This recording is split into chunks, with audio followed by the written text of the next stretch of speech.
So we're running out of land, but more seriously, we're running out of this stuff, water. Okay, there's about 1 billion people of the 7.4 that haven't got adequate water. There's another 2 billion that haven't got adequate sanitation, so they're polluting their water.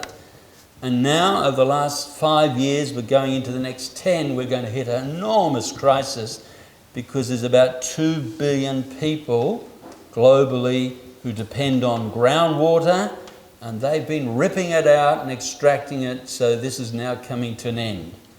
And we're seeing in India, for example, 300 million people who farmers depending on groundwater, but they're pumping water from 200 metres, there's nothing left.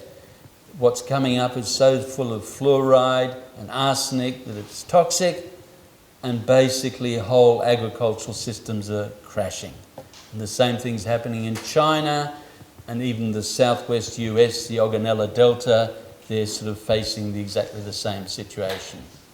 Lake Mead on the Colorado River is now down at a level where, quite frankly, they can't draw water anymore. They're getting to the point where they can't draw water out anymore to Las Vegas and Los Angeles.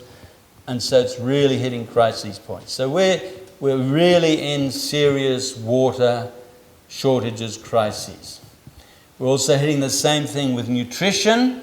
You know, for the last 100 and 200 years, we've been basically mining nutrients. Ever since Liebig, 1851, we've been mining fertilizer nutrients, phosphorus, for example, and we've been just sort of, mining and then just applying it more on agriculture. But now we're getting to the point, not just running out of those mineral resources, but also we're getting all the toxic blowbacks from that misuse of that nutrient resource. So when we're saying we've got 10 billion people to feed, in the future we're going to have to do this with less land, with less water, with less nutrients, and it's a massive, massive challenge.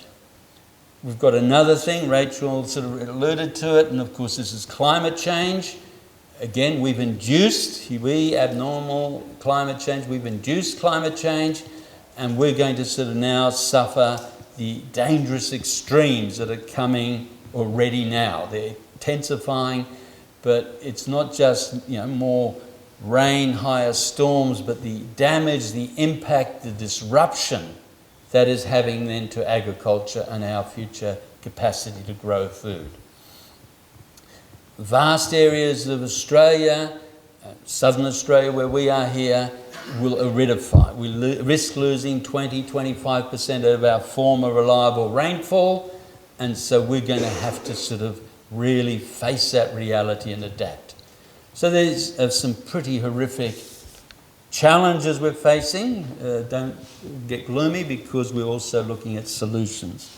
But it means that we have to really bite the bullet, and we have to be prepared to redesign agriculture, to say, right, how do we grow sustainable, higher value, higher nutrient integrity crops in this sort of new reality? Okay, what is it that we can do to do that?